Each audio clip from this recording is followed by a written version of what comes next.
years into my college career when I started with logos and stationers. I realized that was something interesting, but previous to that I had no ambitions to be a graphic designer. I was a bad student in high school. I used to sketch, do the Metallica logo on my notebooks and things like that. I thought graphic design can support that. It doesn't require testing, and it might be easy to get by. So eventually, until I started then writing about design and just getting into it, being a professional, that's when I realized that it was a really interesting thing to do, and it required kind of like interesting ways of thinking and looking at things, and it just became really interesting and engaging. And I'm not good at much more else. Like I don't have a band, I don't write songs, and graphic design is what I'm good at, so that's what I do.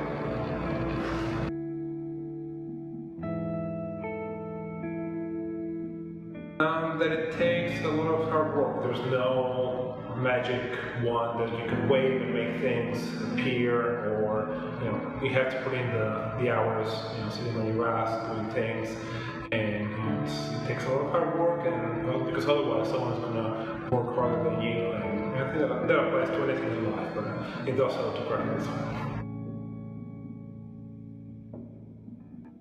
I think it's been a few different people. When I was young and naive, it was someone like David Carson, more obscure, someone like Scott Klum, someone that played along with texture, typography, and then followed by all the rules that you were supposed to go with. But said matured or grew or got lame, I don't know. I think it started to be more like Pentagram or Massimo Vignelli, and then understanding modernism,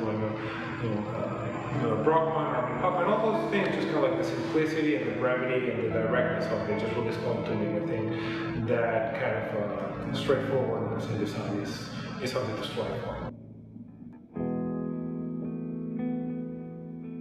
I would say the internet. I mean, just because of the insane amount of stuff that you can see there, specifically about graphic design. There's all kinds of stuff you can see there, but I think the energy of the whole, it sounds cliche, but the energy of the whole industry, and even people that are outside of the industry that are creating stuff and putting it out there, that's just inspiring, and not in a corny way that it makes me warm inside, but I think it's just nice to see other people putting the work out there and just doing it for the hell of doing it.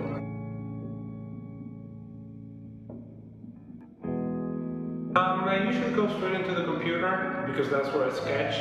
If you look at my Illustrator files, they're just like full of crap and files and little squares and little things that I've been moving around. Every now and then when I feel stuck on the computer, it goes into sketching and it usually resolves things, but for the most part I'm a digital sketcher because I'm not good at drawing. I don't have that ability that other people magically have to draw something and it looks like a really early version of the final piece. I just don't have that talent.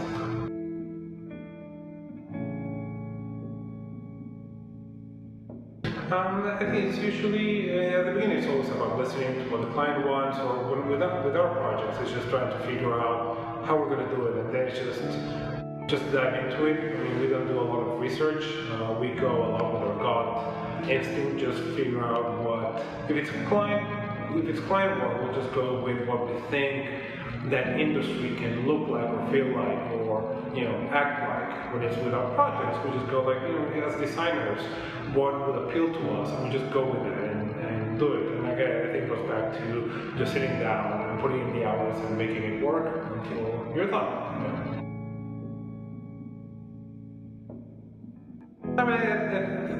I think in terms of identity, which is what we do a lot, I think just having, maybe coming up with an identity program for the Olympics, I think that would be pretty much any identity designer's dream, just having that big audience and that broad palette of applications that need to be branded. I think that would be really interesting and really scary, which is what makes it interesting. It starts at 5:30 a.m. with a little bit of quiet time for me, that's when I write the post for brand new. Then we wake up our kids. We have a 3-year-old and a 4-month-old. They require having breakfast, getting dressed and fed, and going to daycare. After that, it's back to blogging a little bit for Mixologist, for FPO. Oh, I'm sorry, I skipped the running part. I usually go running when we leave our kids at school, or play basketball in the mornings. Then it's stop and go, working, responding to emails, having lunch, having time with the girls too. Again, our 2 daughters. And then when you think you're done, you have dinner. I usually come back at 8 p.m. and have another round of answering emails, logging, doing whatever I didn't get to finish. And I go to bed and I think about what I did all day and what I'm going to do the next day, which is a little sad, but it works.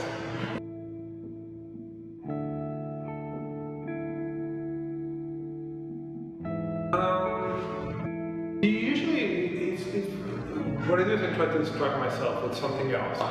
It might be something as simple as just going to Facebook and seeing what other people are doing, and something might spark an idea, or just kind of distract me enough where I can focus on what I need to be solving.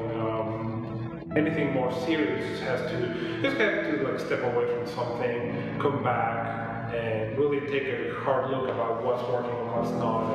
And like, there's no real creative magic that happens or doesn't happen. You have to be really rational about what you're making, and if something's not working, it's just a matter of analyzing the decisions you've made, from type size to layout to concept, and just saying, is it working or not, and being real kind of straight with yourself about what is and what isn't, and just keep hammering it until something happens.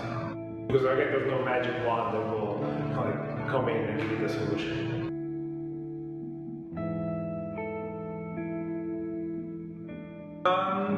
Don't fret too much about it. I think your voice takes time to develop. I don't think you can have it right away, and a lot of it is work for someone else. And that doesn't mean that you have to slave for someone, but see how other people work, see how they develop their ideas, and let them guide you in their process so you can learn from them. And slowly but surely you develop your own voice, quite organically and by necessity, so that you feel like you're contributing something to the projects that you're working on. So I think the pressure to come up with a voice early on might be a little bit too much to ask from a student or young designer, because it takes time to have the confidence to, on what you do, carry some sort of personal voice.